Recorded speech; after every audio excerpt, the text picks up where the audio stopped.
제가 몇 번 말씀드렸습니다만 성령은 능력의 하나님이십니다. 그래서 우리는 자꾸 성령님을 인격이라는 것을 자꾸 잊어버리는 이유는 워낙 그 성령님이 우리와 함께 할 때 어떠세요? 능력의 하나님이시기 때문이에요.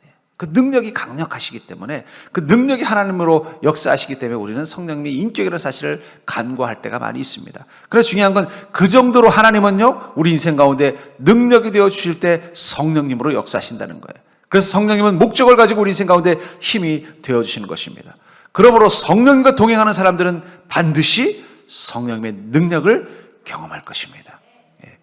우리나라 영화 중에 이 범죄도시라는 영화가 1, 2편 히트쳤잖아요. 거기 주인공이 마동석 씨인데, 이 마동석 씨만 보면 어때요? 야, 저 사람 앞에 서면은 다 죽는구나. 아무도 못 이기는구나. 믿음이 생기잖아요. 옆에 아무리 약골이라도 어떻게 해요? 같이 있으면 그 주먹 한 방에 그냥 악당들이 다 쫓겨나가는 걸 보면 그냥 우리도 모르게 속이 시원하면서 어떻게 해요? 저 마동석 씨가 우리 집에 있으면 얼마나 좋을까? 그런 생각 들지 않습니까? 마찬가지라는 거예요.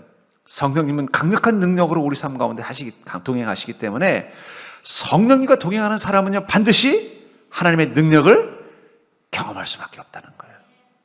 여러분들 속에 계신 성령님은 예수 그리스도의 영이 아닌 다른 영이 아닙니다. 바로 능력의 하나님이신 성령님은 강력한 능력을 가지고 계십니다. 그러니까 성령님께서 여러분들의 인생 가운데 그 능력을 충분히 보여주실 수 있는 분이라는 거예요. 그런데 중요한 게 있어요. 우리 인생의 어느 지점에서 성령님의 능력이 강력하게 나타나는가? 여러분, 이 핸드폰도 전파가 잘 잡히는 데가 있고 못 잡히는 데가 있어요. 하나님의 은혜가 이 이스라엘 민족에게 임할 때, 이 신의 광야에서 하나님의 은혜가 임할 때 하나님의 은혜가 임하는 지점이 있고 임하지 않는 지점이 있었을 것입니다. 만약에 그 이스라엘 민족들 중에 하나님의 말씀 앞에 불순종해서 그 대열을 벗어나서 각자 독자적으로 움직이는 이스라엘 민족이 있었다면 그들이 머무는 곳에서도 만나와 메추라기가 임했을까요? 안 했을 것입니다. 성령님의 능력이 임하는, 하나님의 은혜가 임하는 지점이 있다는 거예요. 그런 것처럼 우리 인생 어느 지점에 성령의 능력이 강력하게 임하는지를 알면 어떻게 되겠어요? 거기 머물면 되는 거예요. 그렇죠? 전파도 잘 잡히는 지점이 있다면 분명히 인생의 어떤 지점도 성령께서 강력하게 역사하는 지점이 있다는 거예요. 예수님께서도 어땠습니까? 이 가버나움에서 엄청나게 주님 권능을 행하셨어요. 그러나 나사렛에서는 아무 일도 행하지 않으셨어요. 아니, 하실 수 없었다라고 말하고 있습니다. 성령의 능력이 나타나는 지점과 같은 가버나움, 혹은 본문에 나오는 이 예루살렘. 이 예루살렘은 바로 예수님의 제자들인 이 사도들에게서 성령님의 능력이 강력하게 나타나는 지점이었다는 거예요. 이 제자들이 나사렛에 갔으면 어떻게 됐는지 잘 모르겠어요. 예수님도 그 능력이 나타나지 않았던 그곳. 그런 의미에서 여러분들, 우리 인생의 어느 지점에서 성령의 능력이 강력하게 나타나는지를 안다면 어떻게 될까요? 그곳에 머물면 되는 거죠. 전 여러분들 그 지혜를 가진 자가 되기를 주님으로 축복합니다. 분명한 건 베드로 안에 역사하신 성령님, 여러분들 안에 계신 동일한 성령님이십니다. 다른 분이 아니라는 거예요. 같은 성령님이라는 거예요. 베드로를 통해서 이렇게 위대한 능력과 권능을 행하신 성령님이라면 여러분들 안에 계신 그 동일한 성령님도 그 위대한 능력과 권능을 행하실 것입니다. 근데 중요한 건 성령님의 능력이 강력하게 역사하는 지점이 있다는 거예요. 포인트가 있다는 것입니다. 오늘 본문에 나오는 이 사도들, 성령의 능력이 강력하게 임했던 이 사도들, 그들은 어떻게 이 놀라운 일을 행할 수 있었을까요? 그것은 그들 안에 계신 그 성령님은 바로 예수 그리스도의 영이었기 때문에, 마치 예수님과 함께 할 때 예수님께서 그 사도들 앞에서 행하셨던 놀라운 능력을 이 제자들 앞에서 행하고 계신 것입니다. 그러니까 여러분들도 예수님의 제자들처럼 예수님과 함께 머무는 인생인 걸 기억하시기 바랍니다. 그 전에 베드로나 요한이 이런 능력을 행한 적이 없어요. 그런데 어떻게 이 놀라운 기적들이 나타나느냐? 그것은 그의 안에 계신 예수 그리스도의 영이 행하시는 것입니다. 그렇다면 여러분들도 예수님의 영과 함께 동행한다면 여러분들의 인생 가운데도 그 성령님의 강력한 능력이 나타날 줄 믿습니다. 그렇다면 우리 인생 가운데서 그 성령님의 강한 능력이 함께하는 그 지점, 그 포인트는 어디일까요? 우리가 그걸 알면은 거기에 머무는 인생, 또 그것을 중심으로 사는 인생이 된다면 여러분들은 날마다 성령님의 권능을 경험하게 될 줄 믿습니다.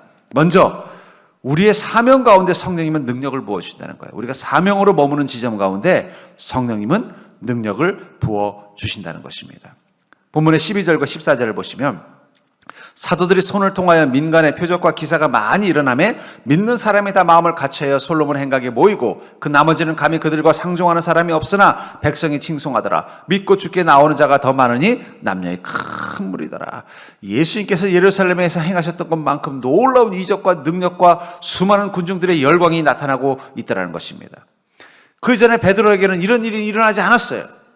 근데 어떻게 이런 일이 가능했을까요?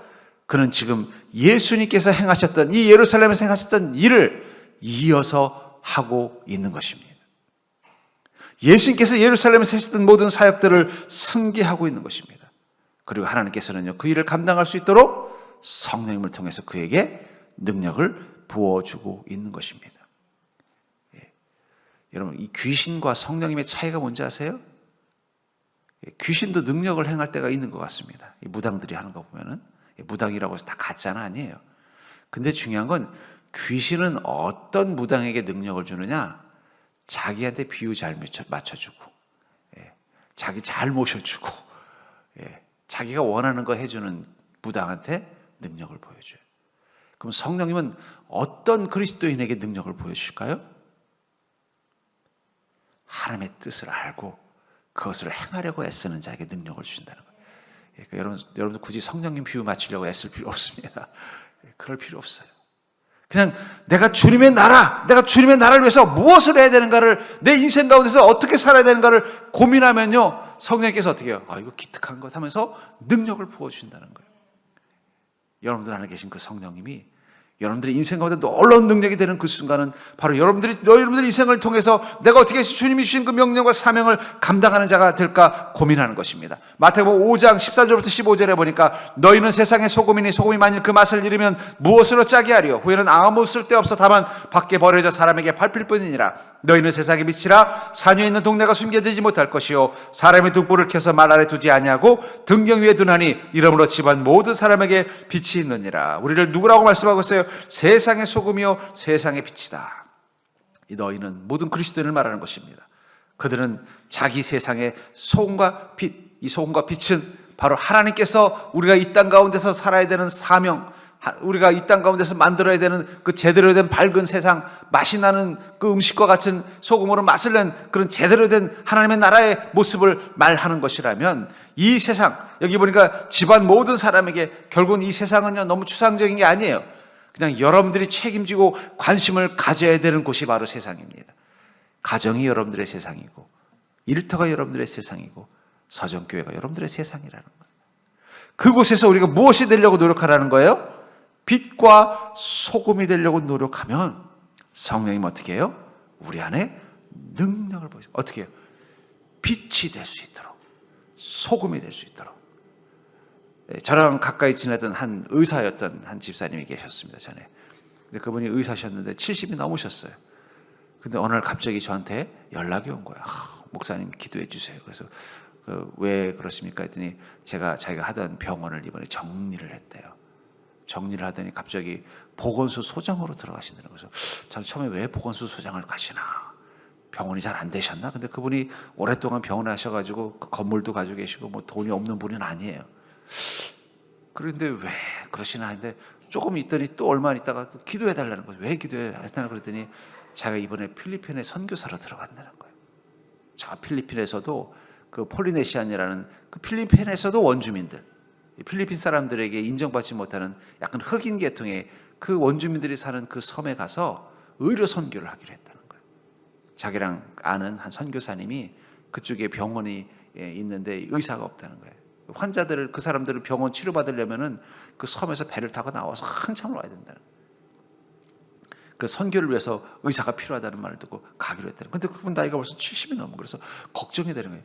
아니 건강도 그렇고 또 그 나이에 그 필리핀에, 그것도 뭐 좀 필리핀시도 마닐라나 이런 것도 아니고 그 원주민들이 사는 아주 그 깊은 고립된 곳에서 그 어떻게 견뎌내실까 막 걱정이 되는 거예요. 그래서 내가 속으로 그래서 1년이나 견뎌내실까?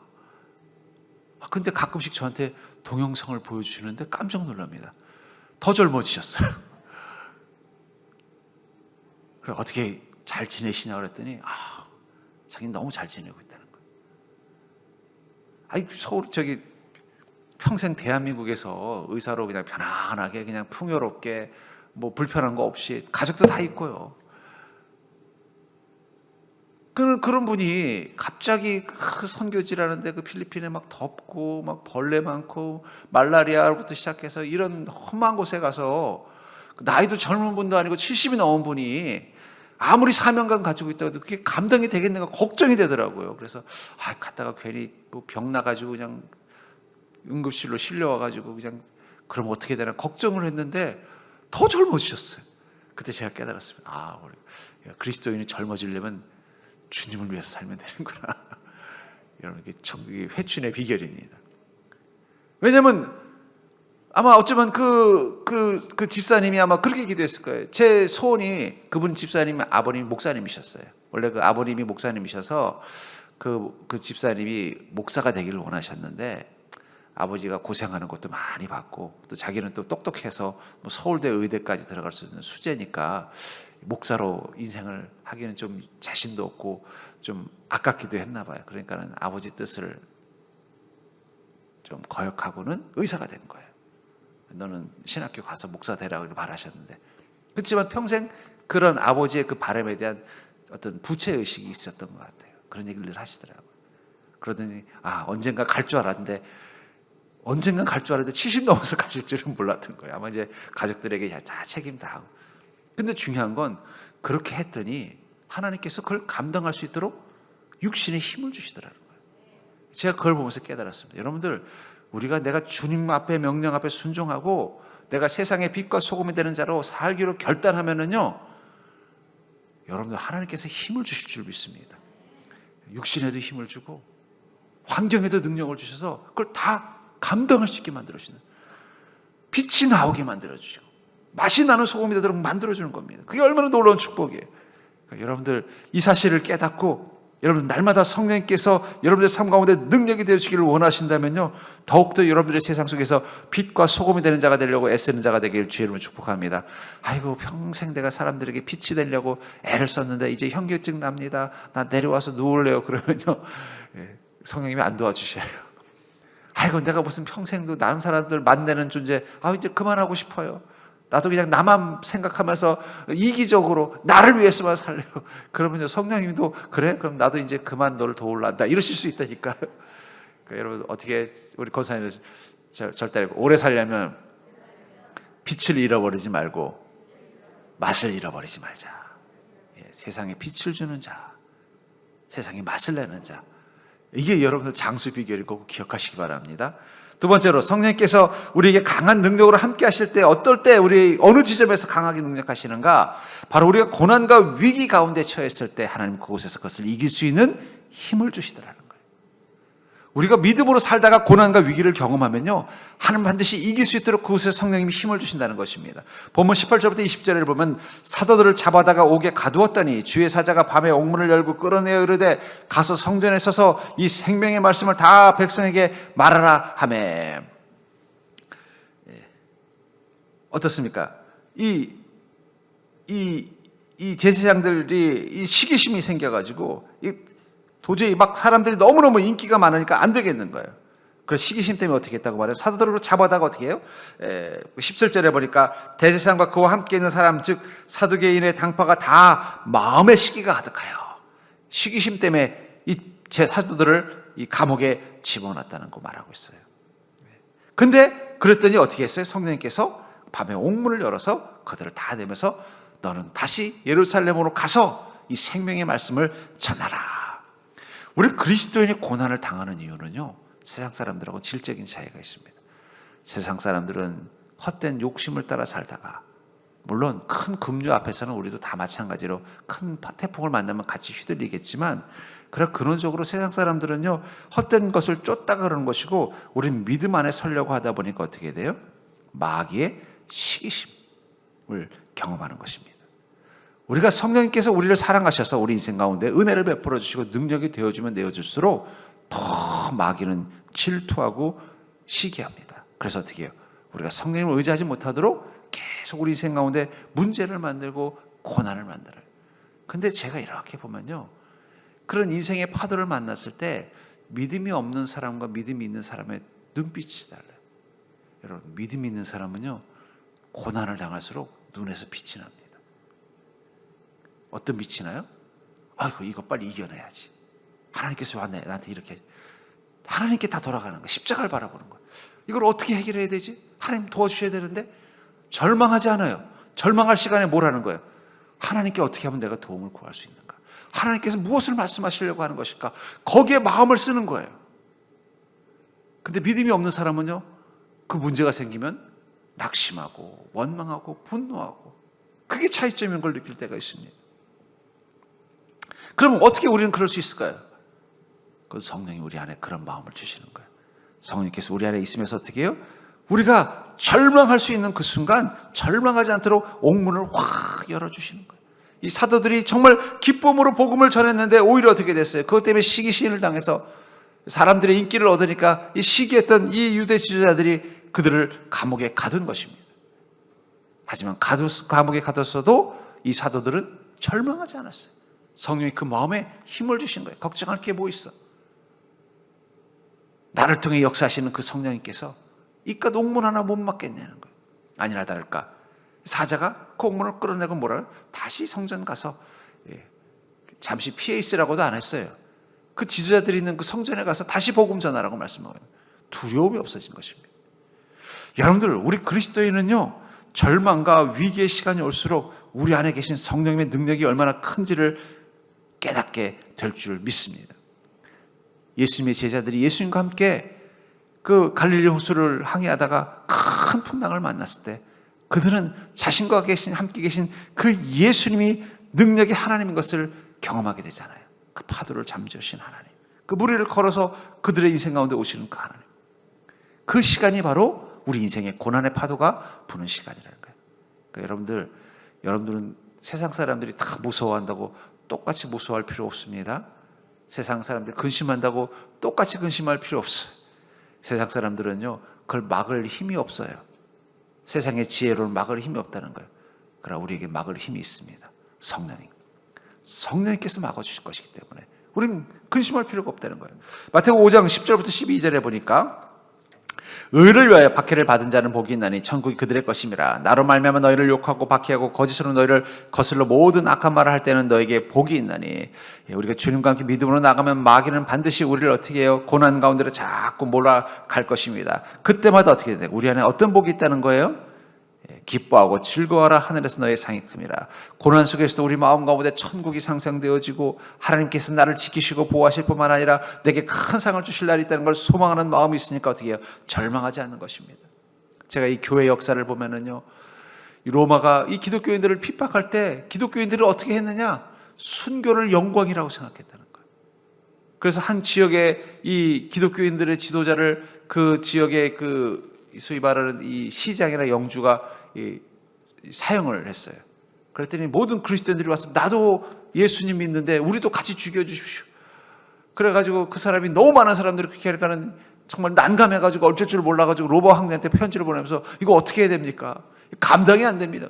이 유대인, 이 기독교인들은 도대체 죽음을 두려워하지 않은, 이거 뭐 어떻게 방법이 없습니다. 어떻게 그들이 죽음을 두려워하지 않을 수 있었을까요? 인간은 죽음에 대한 두려움은 본능이에요. 근데 어떻게 죽음을 두려워하지 않을 수 있었어요? 성령님께서 그 마음에 힘이 되기 때문에. 여러분들, 그리스도인은요, 두려워할 것이 없습니다. 왜냐하면 성령님께서 우리 안에 힘이 되어주시기 때문에. 우리 인생의 모든 상황 가운데 하나님 반드시 계셔서 어떻게 해요? 그 옥문을 열어주실 거라는 거예요. 그렇기 때문에 그리스도인들은요, 때를 어떤 내게 좋은 일이 있든 어려운 일이 있든 인생의 옥문에 갇히는 일이 있든 억울한 일을 당하든 우리는 늘 어떻게 돼요? 우리 찬양에 보면은 이 모든 상황 속에서는 찬양에 보면 이런 가사가 있잖아요. 모든 상황 속에서 주를 찬양할지라. 주는 너의 큰 상급, 큰 도움이시라. 주의 얼굴 구할 때 주의 영을 보사 크신 사랑 안에서 주를 보게 하소서. 내 영혼이 확정되어 싸우니 믿음에 눈들어 주를 바라봅니다. 우리는 모든 상황 속에서 어떻게 해요? 주님을 기쁨으로 찬양할 수 있다는 거예요. 그 모든 상황 속에는요, 신나는 일, 즐거운 일만 있는 것이 아니라 낙심되는 일, 걱정될 수밖에 없는 일, 근심되는 일, 또 앞으로 일어날 일들에 대해서 생각해보면 정말 두려움도 엄습해오는 그런 일들 가운데서도 우리는 어떻게 해야 돼요? 주님을 찬양하면서 주님을 얼굴을 구하면서 주의 영을 구하면서 내 믿음이 어떻게 돼요? 우리 주님을 바라보는 굳건함을 갖게 된다는 것입니다. 그러니까 여러분들 미리 걱정하지 마세요. 야, 세상 사람들은 참 걱정 많은데 나도 걱정해야 되는 거 아닌가? 예, 이런 그리스도인들은 걱정 안 해도 돼요. 예, 우리는 물론 문제를 해결하기 위해서 나름대로 고민도 하고 애도 써야 되겠지만 근심 걱정에 사로잡힐 필요는 없습니다. 왜냐하면 성령님께서 우리 마음에 힘이 되어주시고 우리 인생의 옥문을 열어준다는 것을 믿기 때문입니다. 아니, 오히려 우리가 이거 감당하기 힘든 일이 닥치면 닥칠수록 우리 안에 계신 성령님이 더 강력한 힘이 돼서 나를 지키고 계신 게 느껴진다는 거예요. 여러분들 자신이 얼마나 강한 자인지를 깨닫는 믿음 되기를 주의 이름으로 축복합니다. 우리 자꾸 이렇게 약한 자처럼 굴지 마세요. 여러분 약하지 않습니다. 강해요. 그리스도인은요, 파도가 불면 불수록, 바람이 불면 불수록 더 강해지는 게 그리스도인이에요. 예, 여러분들 우리 속담에 있죠. 때리면 때릴수록 잘 서는 게 뭐예요? 때리면 때릴수록 더 잘 서는 거. 팽이. 그리스도는 팽이에요. 환란이 오면 올수록 어떻게 돼요? 더 단단해지는 거예요. 여러분들 강한 자라는 걸 잊지 마십시오. 여러분 자꾸 옆에 세상 사람들하고 똑같이 나를 비교해서 나도 약한 자라고 착각하지 마십시오. 여러분들 엄청 강한 사람들이에요. 성령께서 여러분들을 그 환란할 때마다 어떻게 해요? 나를 강하게 붙잡고 계신 걸 볼 것이기 때문입니다. 세 번째로 성령께서 강한 능력으로 함께 하시는 그 지점은 바로 죄와 유혹 속에 우리의 믿음을 지킬 수 있는 능력이 되어준다는 거예요. 죄와 유혹이 올수록 우리의 믿음이 그것을 지킬 수 있는 능력을 갖도록 만들어준다는 것입니다. 28절부터 29절에 보니까 이르되 우리가 이 이름으로 사람을 가르치지 말라 엄금하였으되 너희가 너희 가르침을 예루살렘에 가득하게 하니 이 사람의 피를 우리에게로 돌리고자 함이로다. 베드로와 사도들이 대답하여 이르되 사람보다 하나님께 순종하는 것이 마땅하니라. 이 제자들을 겁준 사람이 누군지 아세요? 대제사장들입니다. 그들은 얼마 전에 예수님을 십자가 못 박아 죽인 아주 악독한 사람들이에요. 그들 앞에서 지금 제자들이 뭐라고 말하는 거예요? 사람보다 하나님께 순종하는 게 마땅하다. 두려워하지 않더라는 거예요. 협박을 하고. 여러분, 마귀가 우리를 쓰러뜨리기 위해서 우리가 하나님의 백성으로 천국에 가는 자가 되도록 하지 않게 하기 위해서 우리를 맨 처음에 하는 게 어떻게 뭔지 아세요? 위협을 합니다. 겁을 줘요. 마귀가 처음에 우리를 겁을 줘요. 너 예수 믿다가는 망한다. 너 그렇게 살다가는 넌 못 견뎌. 겁을 줘요. 두려움을 주고. 근데도 우리가 믿음으로 아니야 무슨 소리야. 오직 의인은 믿음으로 말미암아 사는 거야. 그러면 그 다음에는 이제 유혹으로 바꿔요. 겁을 줘도 안 되면 어떻게 돼? 유혹을 하는 거예요. 야, 뭐 이렇게 복잡하게 사냐? 세상 사람들처럼 편하게 살아. 그렇게 주님을 위해서 이렇게 죽으려고 그래. 그냥 행복하게 오래오래 잘 살면 되지. 너 아니어도 주님을 위해서 살 사람 많어. 유혹을 해요. 아이 무슨 소리야. 난 그래도 오직 주님의 영광을 위해서만 살 거야. 그럼 그 다음에 어떻게 하는지 아세요? 이 겁을 줘도 안 되고 유혹을 해도 안 되면 그 다음엔 우리를 유인을 합니다. 소돔으로 유인해요. 마치 이 롯처럼. 롯을 어떻게 해요? 소돔으로 유인하잖아요. 왜냐면 아마 막 처음에는 이 롯을 쓰러뜨리기 위해서 마귀가 막 겁을 줬을지도 몰라요. 너 아브라함 삼촌하고 같이 있을 때는 편했지만 너 혼자서 이거 할 수 있겠냐? 안 될걸? 그래도 믿음 지키니까 그 다음엔 또 회유책을 썼을 거예요. 그래도 안 되니까 어떻게 해요?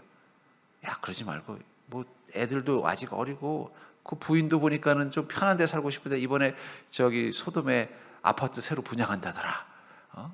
너 가지고 있는 재산이면 가족들 행복하게 잘 살 수 있으니까 글로 들어가. 뭐 이런 식으로 유혹을 했던 거예요. 그 다음부터는 어떻게 됐어요? 그 안에서 꼼짝을 못하게 된 거예요. 하지만 이 성문 앞에 롯이 있었던 건 이러지도 못하고 저러지도 못하고. 왜냐하면 가족들은 이미 마귀에게 이미 넘어가 버린 거예요. 나는 엄마 아빠처럼 살고 싶지 않아. 나는 당신처럼 하고 싶지 않아. 나 옛날처럼 그 지긋지긋하게 이 텐트에다가 양들이 끌고 다니면서 하나님만 바라보고 사는 믿음. 나 큰아버지, 작은아버지 이 아브라함하고 같이 살 때 너무 힘들었어. 나 너무 좋아. 이러면서 어떻게 돼요? 점점 더 멀어지는 거예요. 마귀도 알고 있어요. 그리스도인은요, 위협하면 위협할수록 더 강해진다는 걸 알고 있습니다. 마귀도 알고 있습니다. 우리를 유혹하면 유혹할수록 우리가 또 말씀을 붙잡는다는 걸 알고 있어요. 그래서 마귀가 쓰는 마지막 전략이 뭔지 아세요? 풍요의 시대를 줘요. 풍요의 시대. 소돔성은 그 당시 때 가장 풍요로운 도시였어요. 가장 물자가 넘쳐나고 가장 문명이 발달했고 가장 사람 살기 좋은 도시가 소돔이었어요. 어쩌면 우리는 지금 다 소돔에 살고 있는 거예요. 마귀가 이제 전략을 바꿨어요. 아무리 핍박을 해도 복음을 지키고 아무리 유혹해도 말씀으로 이겨내니까 그럼 안 되겠다. 세상을 소돔으로 바꿔버려야 되겠다. 풍요에 취해서 풍요에 빠지면요 영혼이 힘을 잃습니다. 여러분 육신이 풍요로워지면 영혼은 힘을 잃게 돼 있어요. 육신이 너무나 풍요로워지면 영혼이 힘을 잃습니다. 그리고 육신의 삶의 마음이 빼앗기면요 영혼을 돌볼 수 있는 시간이 없는 거예요. 그 순간 믿음의 위기가 오는 것입니다. 그래서 그것을 알기 때문에 성경은 끊임없이 우리에게 이렇게 경고합니다. 데살로니가전서 5장 6절부터 8절에 보니까 그러므로 우리는 다른 이들과 같이 자지 말고 오직 깨어 정신을 차릴지라. 자는 자들은 밤에 자고 취하는 자들은 밤에 취하되 우리는 낮에 속하였으니 정신을 차리고 믿음과 사랑에 호심경을 붙이고 구원의 소망의 투구를 쓰자. 여러분 우리 그리스도인인 낮에 속한 자다. 여러분 낮에 속하면 어떻게 돼요? 뭐든지 잘 볼 수가 있죠. 집중해서 볼 수가 있는 거예요. 낮에 속했다는 것은 낮에 있는 자처럼 지금 이 시대를 살라는 거예요. 무엇이 선이고 악인지, 무엇이 진리고 거짓인지, 무엇이 하나님의 뜻이고 아닌지를 구분하면서 오늘도 어디로 가는 것이 천국을 향해 가는 길인지를 보면서 가라는 거예요. 여러분 길도요 낮에 갈 때와 밤에 갈 때 틀려요. 저도 운전해 보면요 잘 아는 길인 것 같아도 밤에 가면요 헷갈릴 때가 얼마나 많은지 몰라요. 지금 세상은 점점 어두워져 가고 있습니다. 그 속에서도 우리를 어떻게 해요? 깨어 있어야 된다는 거예요. 말씀으로 깨어 있어야 되고 믿음으로 깨어서 어떻게 해요? 어디로 가는 길이 천국을 향해 가는 길인지를 늘 기억하면서 하나님께서 우리를 어디로 인도하시는지를 늘 바라보면서 가야 돼요. 세상에 취하면요 큰일 납니다. 전 걱정이에요. 우리 시대는요 세상에 너무 취했어요. 우리 그리스도인이 취하지 말아야 될 것, 그것은 바로 세상의 만족과 가치입니다. 그걸 알기 때문에 성령님 우리에게 끊임없이 정신 차리라고 자꾸 깨우시는 거예요. 그러니까 여러분 어때요? 우리가 자꾸 세상의 기쁨에 빠져 있다 보면 또 성령님이 와서 뭘 한마디 하는 거죠. 좀 정신 차려라. 너 그러다가 큰일 난다. 그럼 우리가 또 바짝 정신 차리고 또 어떻게 해요? 주님 앞에 오는 거예요. 저는 여러분들이 이곳에 와서 끊임없이 마귀가 우리를 유혹하더라도 그 속에서 성령께서 우리를 깨우실 때마다 정신 바짝 차려서 일어나는 믿음 되기를 주의 이름으로 축복합니다. 성령께서 우리를 지키시기 때문에 어떻게 해요? 세상에 또 취하다가도. 그러니까 여러분들 또 걱정 너무 하지 마세요. 우리 온전한 믿음을 가진 사람은요 세상에 유혹이 있어도 또 조금 있으면 성령께서 우리를 깨우시는 걸 느끼는 거예요. 그러니까 그리스도는요 가끔씩 고난 당할 때도 어떻게 생각해요? 아 하나님께서 나를 깨우시나 보다. 그리고 정신 바짝 차리고 또 어떻게 해요? 또 믿음 생활 잘하면서 또 자기 인생 하나님께서 인도하신 따라서 저 천국까지 가기 위해서 하루하루 열심을 다해 믿음으로 살아갈 수 있게 된다는 것입니다. 이처럼 성령님은 우리 인생 가운데 함께 계시면서 우리가 주님이 주시는 그 사명을 잘 감당해서 우리의 가정, 우리의 인생을 그 속에서 빛과 그 소금이 맛을 내는 복된 곳으로 만들 수 있는 능력을 주시고 우리 인생에 설령 위기와 어려움이 있더라도 그걸 이겨낼 수 있도록 하나님이 힘이 되어 주시고 또 무엇보다도 우리가 세상의 죄와 유혹 속에서 우리가 저 천국으로 가는 길을 잃어버리지 않도록 우리를 깨워주시는 믿음으로 우리를 지켜주신다는 것입니다. 그렇기 때문에 우리는 더욱더 성령님을 의지하고 성령님을 사모하는 믿음을 가지고 나가야 될 줄 믿습니다. 그렇다면 어떻게 하면 성령님을 의지하고 성령님을 사모하는 믿음으로 나아갈까요? 저는 딱 하나라고 생각합니다. 그것은 성령님을 계속해서 부르시고 찾는 믿음을 가지십시오. 성령님을 자꾸 요청하세요.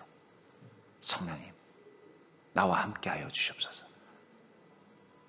성령님을 자꾸 찾으세요. 여러분, 가족도 서로 연락 안 하면요 어색해지는 거예요. 그 전에 그 기러기 아빠인 어떤 분이 그 얘기를 하더라고요. 자기는 너무 바빠가지고 이 방학 때도 자녀들을 못 봤대요. 그런데 이제 자녀가 한 몇 년 지나니까 훌쩍 컸더라는 거예요. 그래가지고 이제 드디어 좀 바쁜 일이 가라앉아서 좀 시간이 있어서 만나러 갔는데 너무 어색하더래요. 꼬맹이 때 봤는데 이제 제법 컸으니까 내 자식인데도 어색하더라는 거예요. 여러분 성령님도요 자주 안 만나면요 어색합니다. 아무리 옆방에 같이 살고 있어도 안 마주치면 어색한 거예요. 예? 옆방에 자주 살고 있어도 안 마주치면 어색한 거예요. 그러니까 성령님을 매일 요청하십시오. 아무것도 아닌 일이라도 성령님과 함께 같이 하려고 애를 쓰세요. 여러분, 그리스도인은요, 특별한 일만 성령님과 함께 할 필요가 없습니다. 아무것도 아닌 작은 일도 성령님과 함께 하세요. 왜 우리가 무엇을 하든 기도로 시작하고 기도로 마무리해야 되는가? 그래야 성령님과 한 번 더 만나죠. 그래야 성령님과 함께하는 시간들을 경험하죠. 그래야 성령님이 나와 함께 계심이 느껴지고 믿어지는 그 힘이 우리라고 이런 상황마다 성령의 능력을 더 강력하게 경험하죠. 그렇지 않겠어요? 여러분들 주변에 그러면 친척 중에 정말 내게 큰 도움을 줄 수 있는 힘을 가진 분이 있더라도 평소 땐 전화 한 번 안 하다가 아쉬울 때 전화하면은요 되게 미안하고 그분도 별로 좋아하지도 않아요. 근데 평소에 전화 자주 하고 아이고 큰아주버니 잘 지내셨어요? 아이고 큰아버지 잘 지내셨어요? 어떻게 이번에 명절에는 어떻게 보내셨어요? 제가 한번 가봐야 되는데 지난번에 가고 또 못 갔네요. 이렇게 평소에 인사를 자주 하던 사람이면은 갑자기 제가 좀 이런 일인데 좀 도와줄 수 있어요? 그러면 아이고 그래 우리 사랑하는 조카가 한번 도와주지 이런 말이 생기는 것처럼 성령님과 날마다 작은 것까지도 나누십시오. 성령님은 이미 여러분들과 함께 계십니다. 여러분들 작은 것까지도 성령님께 절 따라하고 아이고 성령님, 그 무슨 얘기가 나오겠어요? 아이고 성령님 오늘은 목사님 설교가 길어서 좀 피곤하네요. 이렇게 얘기하면 되는 거예요. 성령님 뭐라고 하실까요? 조금만 더 참아라. 여러분들 성령님과 평소에 가깝게 지내십시오. 가깝게 지내는 게 다른 게 아니에요. 성령님과 끊임없이 여러분들이 대화를 시도하십시오. 임재를 느끼려고 애를 쓰세요. 기도하십시오. 그 이름을 부르십시오. 내 삶의 모든 것들을 성령님과 나누려고 애를 쓰십시오. 그러면 성령님은 늘 여러분들과 가까이 계십니다. 가까이 계신 그 성령님은 능력의 하나님이십니다. 그 능력의 하나님은 여러분들의 인생의 그 중요한 때마다 능력이 되셔서 여러분들을 지키시고 보호하실 것입니다. 왜 예수님의 제자들이 이렇게 담대할 수 있었을까요?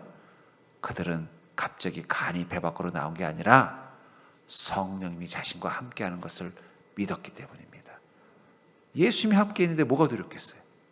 베드로도 예수님이 함께 있을 때는 두렵지 않았어요. 잡혀갔을 때는 무서워했지만 성령님이 함께하는데 뭐가 두렵겠습니까?